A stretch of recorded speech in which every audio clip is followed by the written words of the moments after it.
What's good, Y2K? I'm back with another video, and as you can see here, the Final Fantasy 16 27 minutes. I'm going to splice in the trailer as well. Just looking at this game here, so again, presentation wise, with Square Enix games, they've always been top notch. The UI looks clean, it looks good, the graphics are dope, but the problem is the same thing I've been saying for the longest time.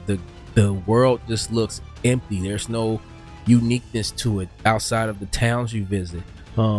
And contrary to what they've been pushing, the world, how vast it seems to be, but how empty it seems from point A to point B, really could use some, controllable party members and consistent party members to come with you. As much as I talk about Final Fantasy 15 and how much I didn't like the game, one of the things they did right was with your companions, they made it feel like you were actually going on an adventure with these guys. They talked to each other during the battle, they talk to each other after the battle was won. You can make camp, you can cook, and they have their conversations and things like that. That really made it feel like you were on an adventure and a trip with these guys. I know you have temporary companions here and there and they won't be playable, but I wish they were playable, or at least how about something different? Square Enix, this is a free one. Allow drop in and drop out co-op where someone can take and play the game with you, and they can have their mic on. You can experience this grandiose adventure with another person. Now, just looking at the game for what it is, this doesn't look anything, in my opinion, it doesn't look anything special. Again, I've been playing better JRPGs over the last few years, better RPGs period, in the last few years that Square Enix has been putting out main Final Fantasy games. You can look at the Mass Effect series, whatever you want to say about how it ended. They had their highs and lows, but their highs were way better than what anything Square Enix put out. Dragon Age, Persona, the Trails series, Trails of Cold Steel, Trails in the Sky, the Trails to Azure, all of those games were better games than what Final Fantasy had to offer. You can look at any of the output of Square Enix over the last 10 plus years. They sell wonderfully because at the end of the day, it's a marquee franchise. You would be hard pressed to find someone who was very into JRPGs who hasn't played at least one Final Fantasy game. And again, it is the game with the biggest budget. You're not going to see a Persona 5. Well, maybe not Persona because it's so stylized. It doesn't need the huge graphical bump. But you're definitely not going to see a game in the Trail series with such graphical fidelity as Final Fantasy 16. You're not going to see a Tales game with this type of graphical fidelity. It has that art style on there because it doesn't have the super realistic. They don't have the super high budget to just throw at these games. The only comparable games that you can get is like the BioWare made ones, or games like The Witcher, things like that. In terms of BioWare, they've had their problems over the years, and The Witcher, even though we can say whatever we want with CD Projekt Red, their main issue is getting the game out in a working function with The Witcher and Cyberpunk. But outside of that, even with those negatives against those games, and some of them there are big negatives, some of them small, they still outclass Final Fantasy in the things that matter most, which is gameplay and story.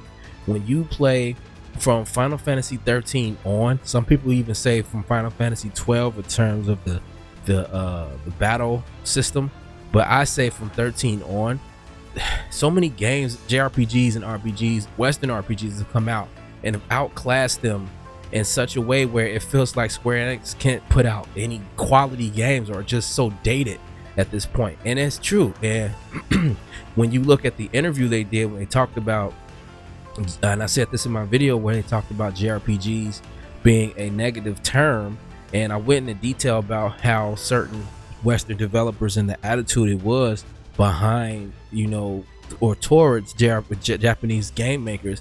One of the things that rang true at the time was that a lot of the things were so antiquated, where these were common things amongst the genre and amongst gaming, that they just haven't grasped certain menu options that were too convoluted across.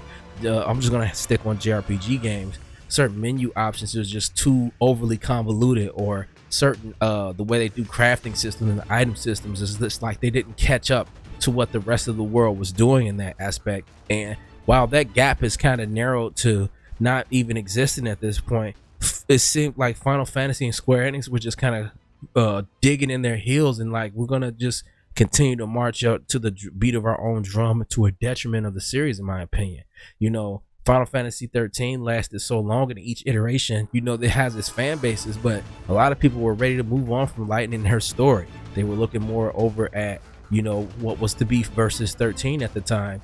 And the problem with that game, when it did come out as 15, you know, it was absolutely abysmal in terms of the cut content, the story that they told, and the way they told it. Kingdom Hearts is another game. I've said it a million times. Kingdom Hearts 3 was just a very bad game story-wise.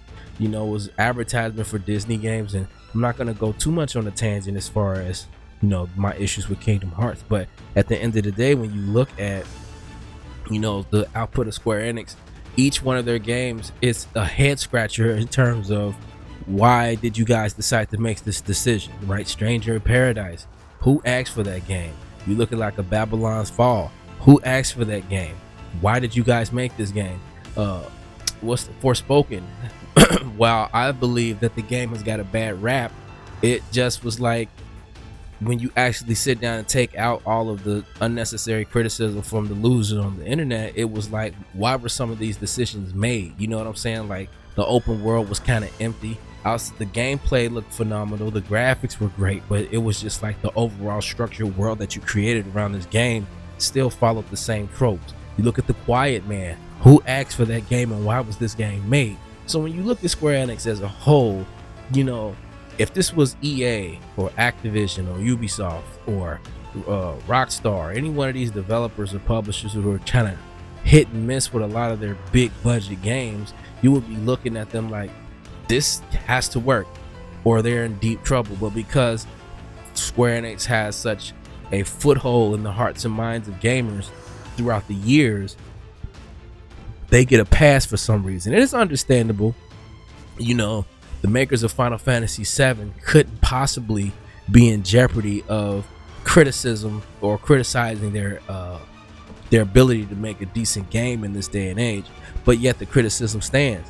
You know, I'm pretty sure Final Fantasy 16 is going to sell absolutely well, but just look at this shot right here. This doesn't look any different than Final Fantasy 15, right? It doesn't look any different. You have the enemies roaming around the map like they did in 15. The graphics doesn't really seem as it doesn't really seem as a huge bump between 15 and 16. I haven't seen a side-to-side comparison to really say that, but just off the eye test alone and the experience of playing Final Fantasy 15 and looking at this doesn't look too different. The only thing they've done so far is change the way the combat is and taken away the ability to actually have controllable party members or party members with you throughout the entirety of the game. Other than that, I wouldn't be able to tell you as far as the story, but just looking at what they have shown so far, it doesn't really look like much.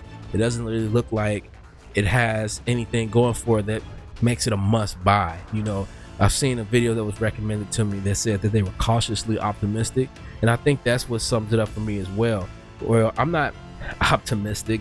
I'm more so a little bit more negative than most because of my experiences with a lot of the Final Fantasy published and developed Square Enix and published and developed games. But yeah, man, it still hasn't sold me. I've played too many good RPGs over the years, and the Square Enix game, for them to be the premier JRPG maker in by title and through history, doesn't really give me much of a boost of confidence. But let me know down in the comments below and what you think about this game. And also, this to kind of wrap this up, Final Fantasy VII Remake, what's going on with that, right? It's been a few years now. There still hasn't been a clear roadmap on how many games or how many chapters is going to be to the completion of Final Fantasy VII. Is your save data going to transfer over? What are the changes that they're going to do? Did they scrap that? These are things that if any other publisher or developer did, would get massive backlash and pushback, but because it is Square Enix, for some reason they're escaping criticism. So let me know down in the comments below. I'm going to leave you guys with a little bit more gameplay, and I'll probably just put a little bit of the trailer in, and I'll catch you on the next one. I'm out. Peace.